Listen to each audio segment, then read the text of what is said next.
Okay, so you've got your brand new laser, you've got it set up, everything's plugged in, and you've started to make a few sample projects. Maybe you've actually sold a couple, but now you're asking, how can I actually build a business with this machine? Specifically, what would it look like to build a $100,000 a year business? So in this video, I want to show you a simple planning process on how you can do it and how laser cutters and engravers, specifically the ones we are seeing today, make this process even easier because of a lot of the features they have built in. And finally, I want to give you examples of products and businesses that are already killing it and making money with their lasers. But before we jump into that, I want to show you the business that I ran for a couple of years on the side using a CNC, and I did it on Etsy, and some things worked, some things didn't, and I want to show you some of the lessons that I took away from it. So towards the end of 2017, I got my very first CNC, and to help kind of offset that machine, I knew I really wanted to sell some products. Specifically, I wanted to sell them on Etsy. And I live in Athens, Georgia, which is a massive college town, specifically a college football town, and I saw a lot of these pictures that people would have that were posters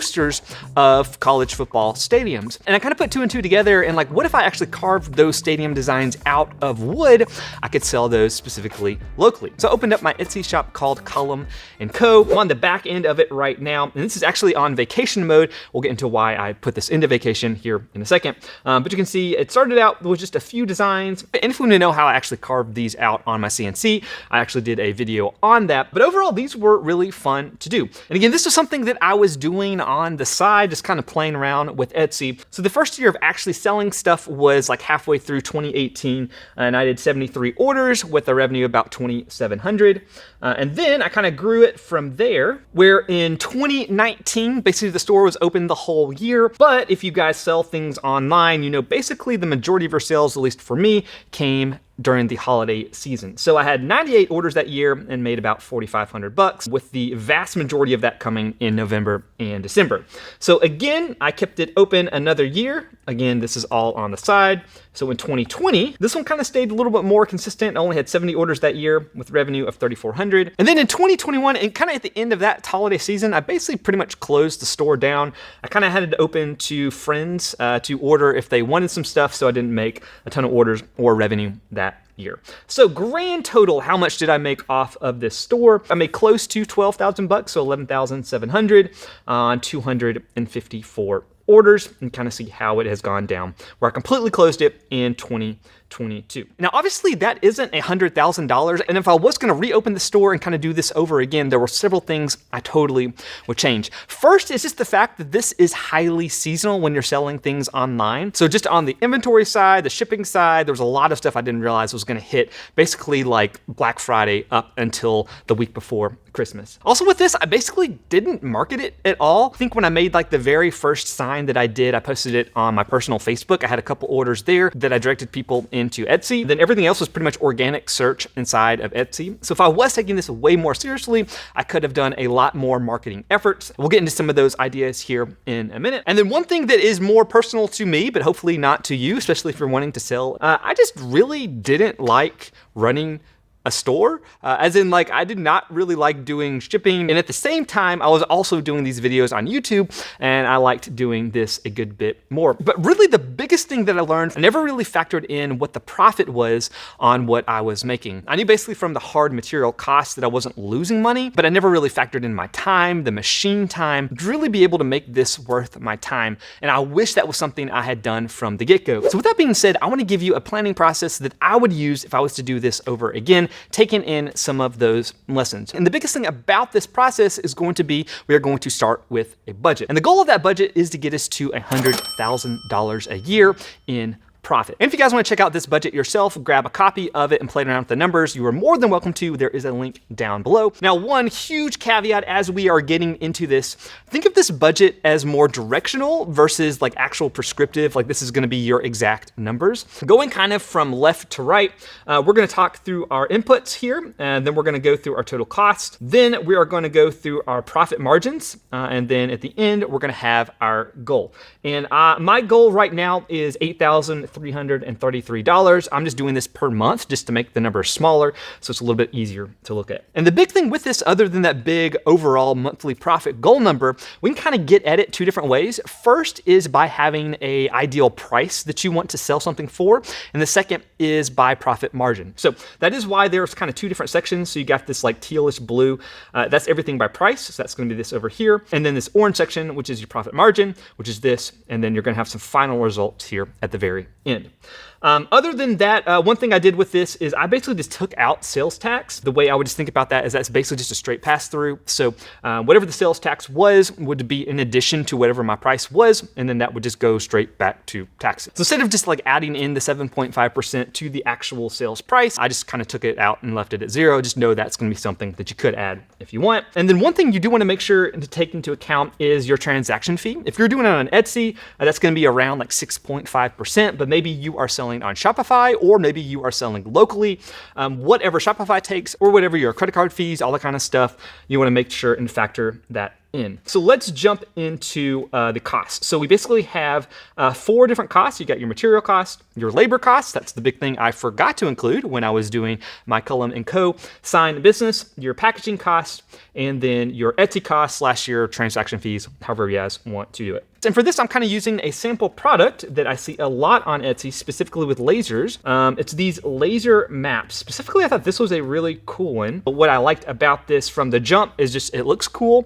You also can make it really unique. So people that are fans of Chicago obviously would want a Chicago map. So it's really easy to create a ton of different designs, but they're basically like a map. So it's the same thing. So I thought this was cool one to look at. Also, this is really popular on Etsy. A lot of people sell these, so I know these do well.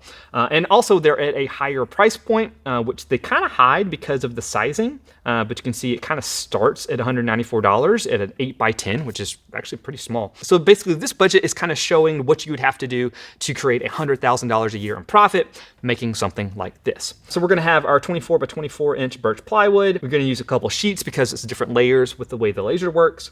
We're gonna have a wooden frame, and then we've got some shellac or some finish that I've thrown in there. Now these are super ballpark numbers. You definitely want to adjust these, and obviously as you make more and more, you can buy in bulk, so these numbers are going to go further and further down. But I basically put all that in there, and I got a rough material cost of $27. And then labor, which is the next section, is what I did not take into account whatsoever. From the jump, I was just putting in $25 per hour. Adjust that as you see fit. What I would definitely encourage you guys to do is make a few of these products and like just time yourself and see how long these things take. And so you're gonna go through the process and kind of see what it takes just to produce one. This is time per minute. You can see we're gonna have our labor cost of just like the human labor cost of about $35.42. And then the laser, this is the amount of time the laser actually spends lasering. And there are a bunch of different ways that you can calculate like what that cost is to you. So it's like a combination of the cost of the laser itself, how much it would cost to replace it, divided by like how much time you're using it per day. But just as a complete ballpark, I just put $2 in there, just so I knew I had a spot where I could keep track of that, and then you can update it as you go. And actually I had that calculating wrong, so that's really $1.50. So that's gonna help our numbers a good bit. So all of that combined together, you can see we get us to $36.92 on our labor, and then our packaging. You can put in here your shipping costs as well as your shipping materials, and that is going to be $20. And then the Etsy cost, again, is just going to be percentage of your overall price, which gives us an overall total cost of about $100, which is going to give us a profit per unit, and then you can see our profit margin going down from there. Again, I've got my sales tax at 0, and so the price with the tax is going to be the same. So then basically the same calculations, but if we wanted to have a set profit margin, this is gonna be 45%. That's gonna bump our price up to $171.92. And at the end of the day, all of those numbers are really giving you these big ones over here. To get to our goal of $8,333 a month or $100,000 a year, if we're just doing it off of price, so that $150, you're gonna need to make 149 of those signs every single month, which will mean you're gonna need to have 211 hours of human time and then 112 hours of laser time. And then the same thing on the profit side, you can see how those numbers adjust from there. But for me, this is really, really helpful helpful because you can quickly see how things are going to change. So let's say we wanted to up our sales price to $200, which is actually what we were seeing a little bit earlier. That's going to drop from 149 to 81 with less human and obviously less laser time. So all of that is super helpful to go through because maybe you're also comparing this to something that there isn't much of a profit margin whatsoever, still keeping our same costs. Let's say this only costs us this, we can only sell this for like $105, maybe do a profit margin of like 5%. And in that case, you can see our numbers go way up to 600 and like 1700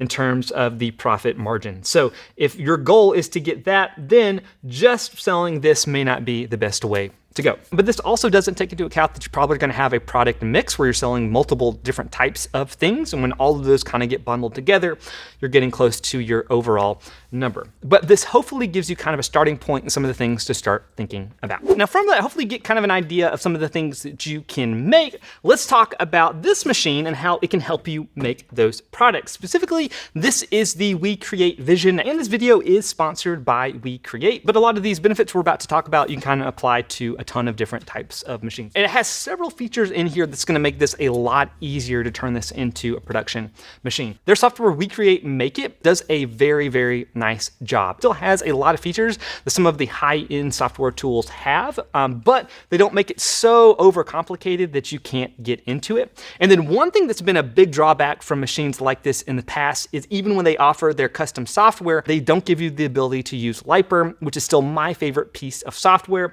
And if you find you are creating those hundreds and hundreds of products every single month, you might like to have some of those advanced features. So We Create does give you that option to do both. We've got the easier, maybe more beginner-friendly software, as well as the high-end pro stuff from Lightburn. In terms of connections with this machine, you can connect to it over Wi-Fi. So you could be working on those laser map designs and then send it to the machine. And you can get a pretty close to live feed of what is going inside of it because of that camera right there. That is super handy when you're having to do positioning, especially if you've never done something like this before. All of us know how to take a picture and put it on top of another picture to see where things are going to go. And then one thing a lot of these like diode engravers as well as cutters don't currently have is any type of autofocus. This has it already built in, and We Create does it kind of the craziest way that I've seen of pretty much anybody, and that is with this thing going up and down. Like physically, like the entire top of the machine can go up and down, which is really cool. It comes with a 20-watt laser, which is pretty good wattage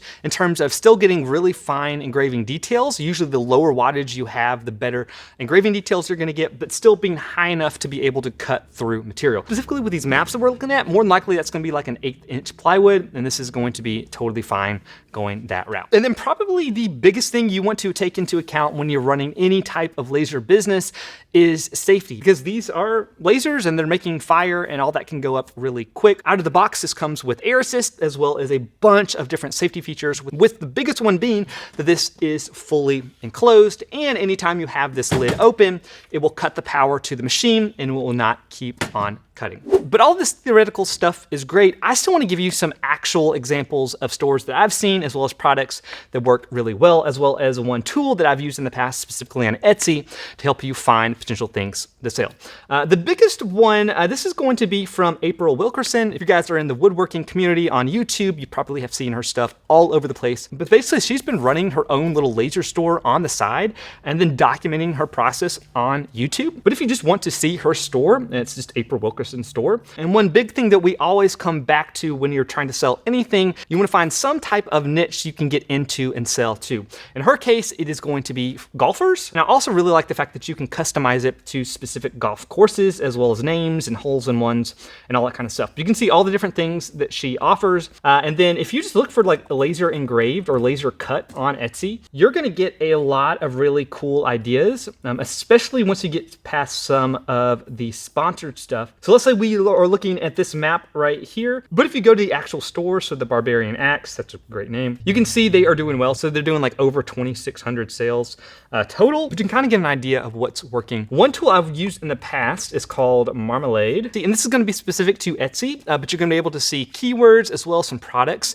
that are trending well. So you can kind of get an idea of some of the things that you can sell. But as you're thinking through all of this, I would always be thinking through how can I get into a niche of people people that are really passionate about whatever it is that you are making, and they also have some disposable income. One thing that I've seen people do, and something I've tried to do myself in the past, is you could take something that's working really, really well online. Maybe there's a ton of people making it, but you could take that idea and sell it locally to where your niche is not really the product as much as the location that you're selling it. So like local farmers markets or local craft shows, all that kind of stuff is a great place where you can sell and not have as much competition, but you can still be pulling in ideas from before. And then also coming back to this WeCreate machine, and specifically like diode machines themselves, this isn't like super heavy. And I've heard from past viewers who've gotten machines like this, they'll actually take this to a craft show, not to create the end product, but maybe they have a bunch of different blanks of whatever they're selling. And then at your actual booth, you can customize to whoever is standing in front of you. So super easy just to add their name, date, text, whatever you want. And using a laser like this, that does not take long whatsoever. And then even if they could buy that and customize it through Etsy or through Shopify, they're still gonna have to wait a little bit. So the fact that you can do it right there, right in front of them, that could be a great selling point. And it's a cool advertisement because people might be crowded around watching the machine, which you can do because you have a fully enclosed machine like the WeCreate Vision. One thing I have been thinking about getting back into is trying to do this again myself and giving you guys live results of how things are going. So if you want to see that, let me know down in the comments. Specifically, let me know like what things you'd actually want me to cover. Now you might want even more product ideas and things that you can make with your laser. I've done a full video just dedicated just to those products. You guys can check it out right here. Until next time, go make or break something in your shop. See you guys.